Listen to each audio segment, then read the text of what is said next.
Nancy set up the sermon for today in a very good way.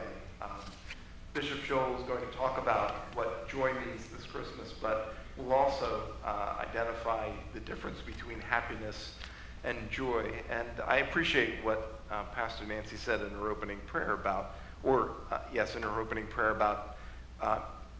maybe it wasn't happy for some of us, but joy can still be found in the absence of happiness. That's really the difference. So let's listen to Pastor John Schol, Bishop John Schol, share just part one of his sermon, and then we're going to share our own Christmas joys. I hope you're thinking about that as I go around and I ask you to share. Everybody has to share. But let's listen to his first 13 and a half minutes worth of the sermon. I broke it up into two pieces. We'll listen to the second part in just a little bit. This is Bishop John Schol.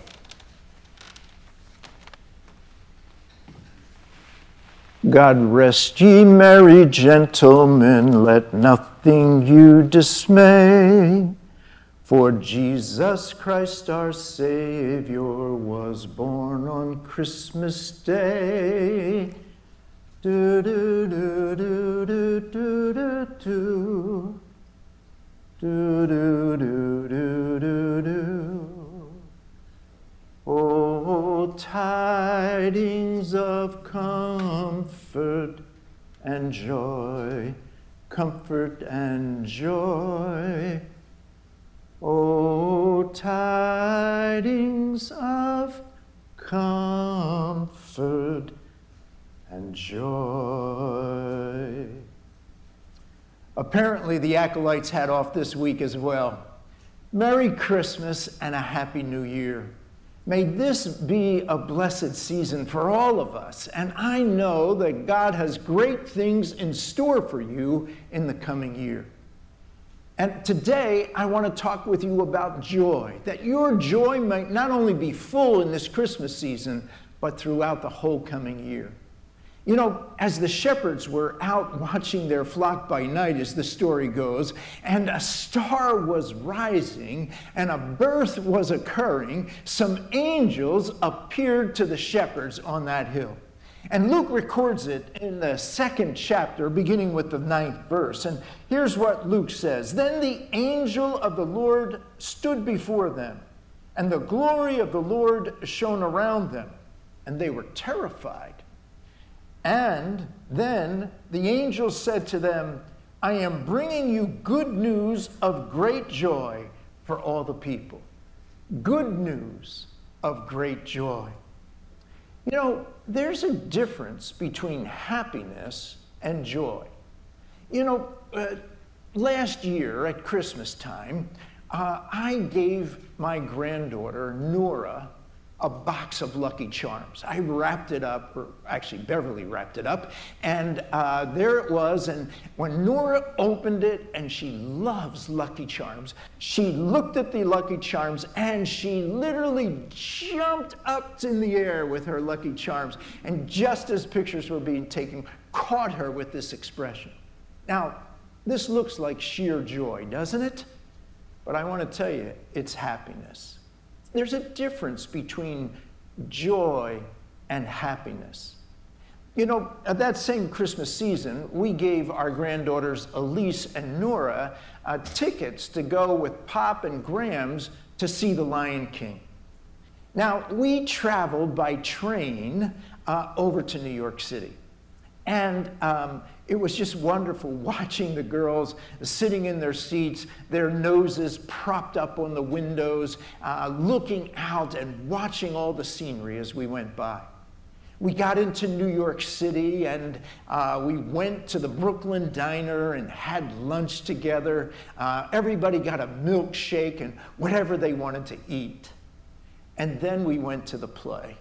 We had wonderful seats. We were right close to the aisle. And if you have seen Lion King, you know that the animals come down the aisles. Well, Nora and Elise were sitting up in their seats, looking into the aisles, watching these animals walk down the aisles in stilts and like puppets. And it was just glorious.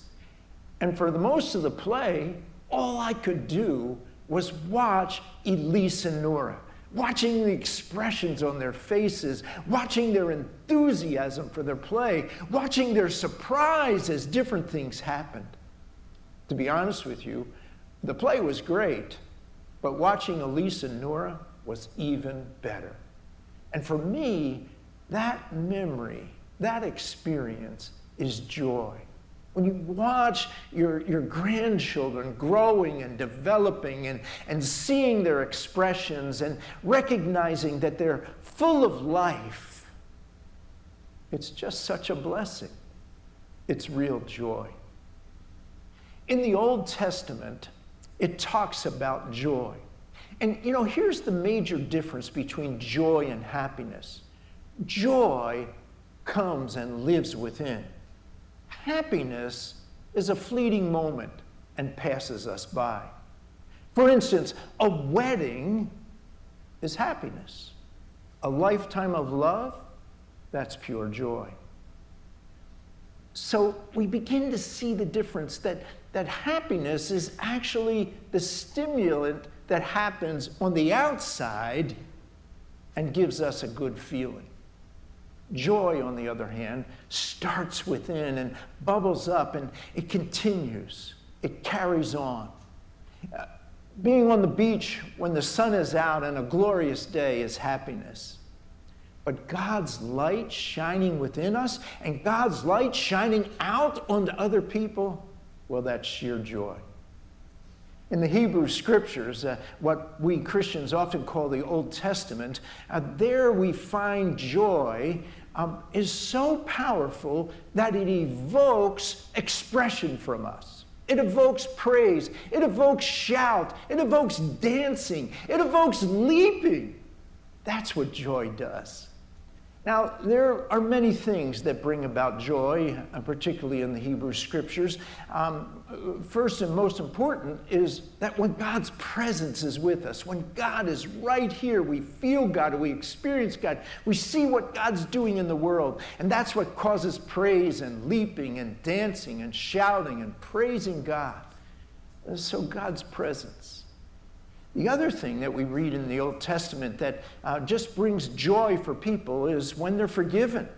When they're forgiven by somebody else, or when God forgives them. It just brings a real sense of joy, a sense of relief. It unburdens and lightens so that we can move into the future healed, whole, and ready to face all that God has for us.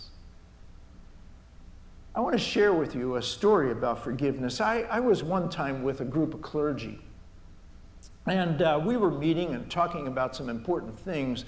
And then one of the clergy persons said, would it be all right if I share something that's happening in my life right now? Of course, we all said, yeah, sure, please. Well, this clergy person shared that in their life right now, their son came home, and he's in early elementary school, and he said to his parents, on the bus, one of the kids called me a black monkey. Oh God, we were just all broken. I mean, what that must be like for a young child, a young African-American child, to hear another student, a white student, call him a black monkey. Of course, the father, the pastor that we all loved and cared about, was just distraught, and he was trying to figure out what to do. His son was so upset. And he talked and said that it was the neighbor's kid just a few doors away, and they had not come and said anything, and he was trying to figure out, what do I do? He said that his child got off the bus that day and was really upset, and the teacher asked what had happened, and he gave a report of what happened, and the report got written up, and the principal and others said that they'd be following up on this. And they just couldn't understand why their neighbor, just a couple of doors down, didn't say anything about the incident. And they just truly didn't know what to do. Well, we all prayed. We all empathized. We all shared our frustration, our anger at what took place and how this affected his son.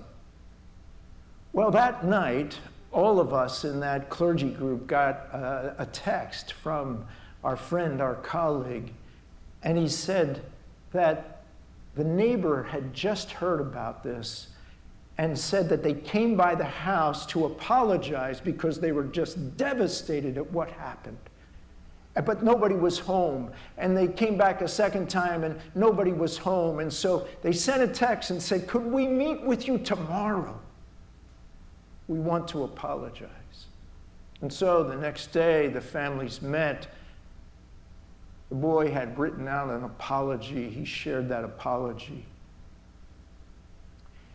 And our friend, the pastor, talked with the boy, talked with the family, just how that hurts and why that hurts, and even how racism continues to do harm. And the families met. The boys, one forgave, the other received his forgiveness. And now they're taking steps into the future. You see, repentance, forgiveness, has this way of being able to free us for what's to happen. It's not to negate what happened. It's to learn from what happened and to work to make sure that that never happens again and free us for the future. That's joy. And this parent talked about the utter relief and even joy that began to well up, that there was a recognition of the harm that was done. There was an apology and an opportunity to share more about racism and how hurtful it can be.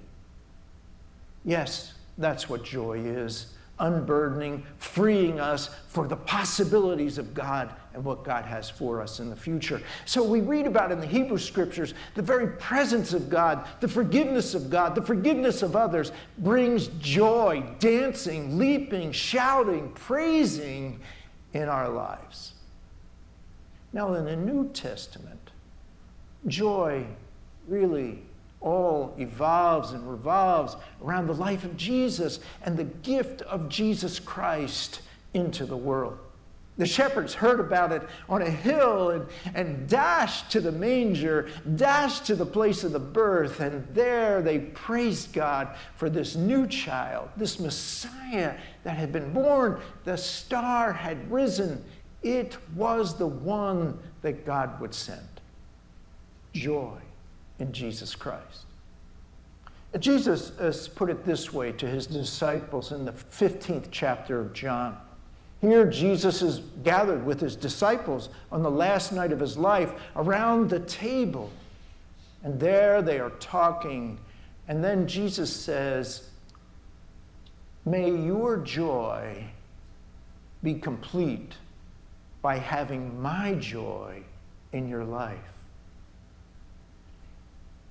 What Jesus is really saying there is that God sent me for this mission, to bring joy and hope and salvation, to let you see face to face God's grace, to let you see and experience the very love of God. And that this very love of God sometimes goes through great sacrifice. And in the midst of what seems like pain and challenge and horrible moment, God is working something new. God is working resurrection. God is working possibility.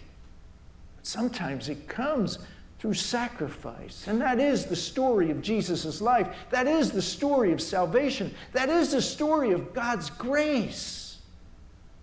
And in this Christmas story, it's not about a child. It's about God's very presence with us. God's presence with us. When the bishop did this sermon, put the sermon together, it was a full 21 minutes long. I broke it up into two parts because I think he takes a turn in this sermon and talks about not just what joy or happiness and joy is, especially what joy is all about, but how it is that we give that joy or how we share that joy with other people. And I think you'll hear that very clearly in these last 7 or 8 minutes of his sermon. This Christmas season, I had the opportunity to travel into Philadelphia to visit one of our churches and their ministry. Zoar United Methodist Church, located right on Broad Street in the heart of North Philadelphia, not far from City Hall. There I met the pastor, Pastor Will, and we talked about ministry. We talked about urban ministry and the challenges of urban ministry and how can we continue to work and help urban ministry thrive throughout the land, throughout our conferences. And then Will said, I want to show you some of the partners that we have here. He said, we're going to go to a Jamaican place for lunch, and they're one of our partners. And I said, oh, that's great. But he said, before we go there and have lunch, I want to take you to the school. And I want you to meet some of our other partners. Well, the school was just up the street, about a block away. We walked up to the school, and there were security, and they met us at the door. They took us into the office, and there we began to meet some of the staff. It was amazing. These staff were dedicated, giving themselves fully to the students. And many of the students in this school have gone through not just challenges, but through trauma, all kinds of trauma.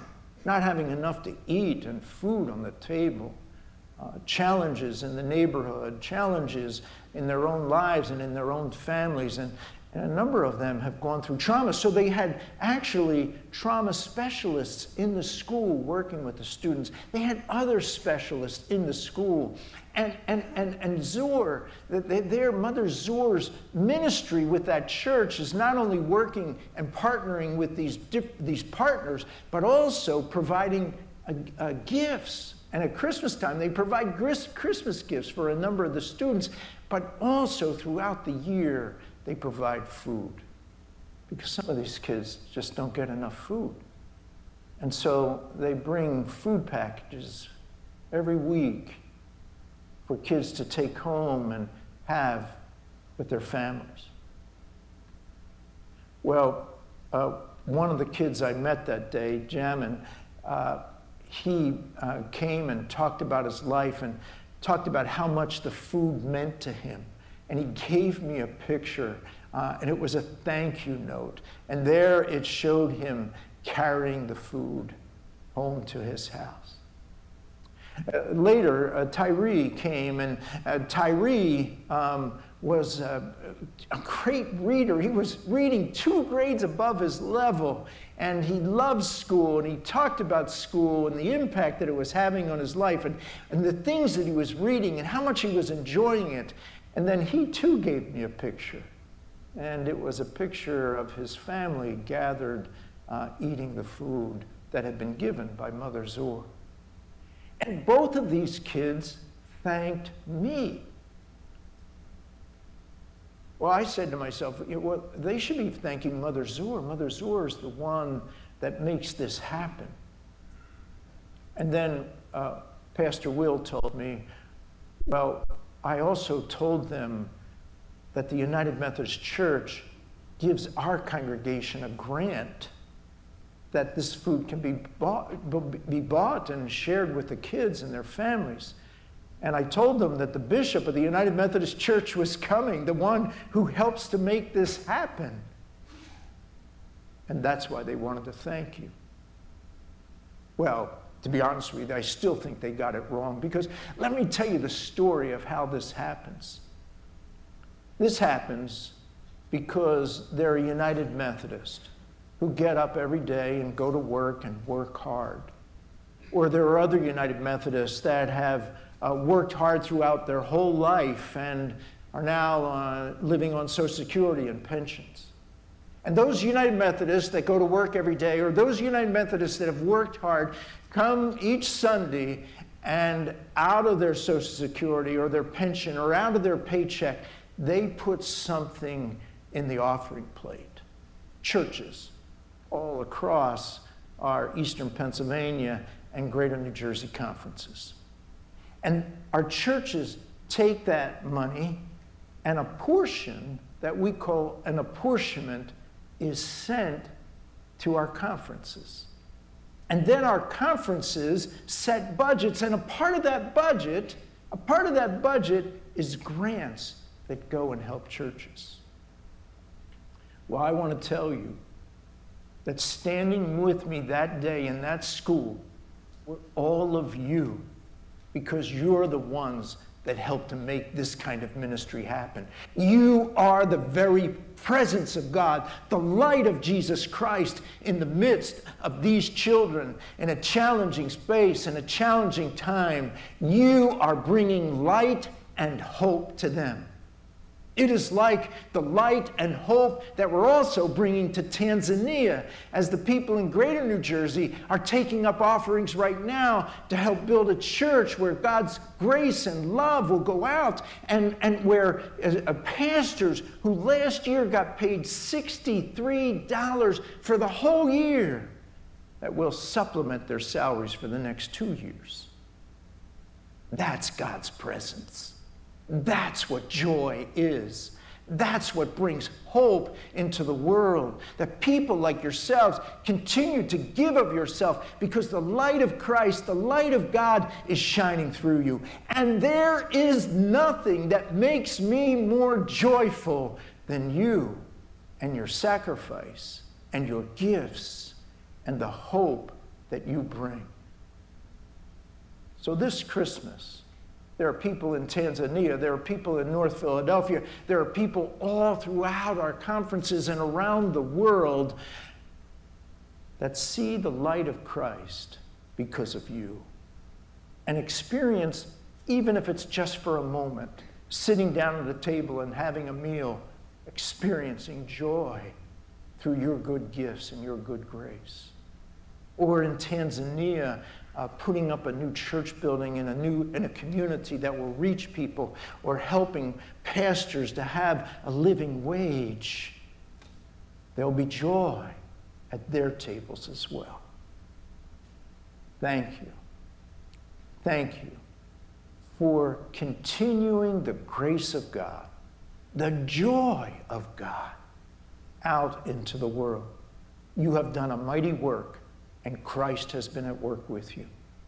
So have a Merry Christmas season and a blessed New Year, and may God's joy be full for you in this coming year. Amen.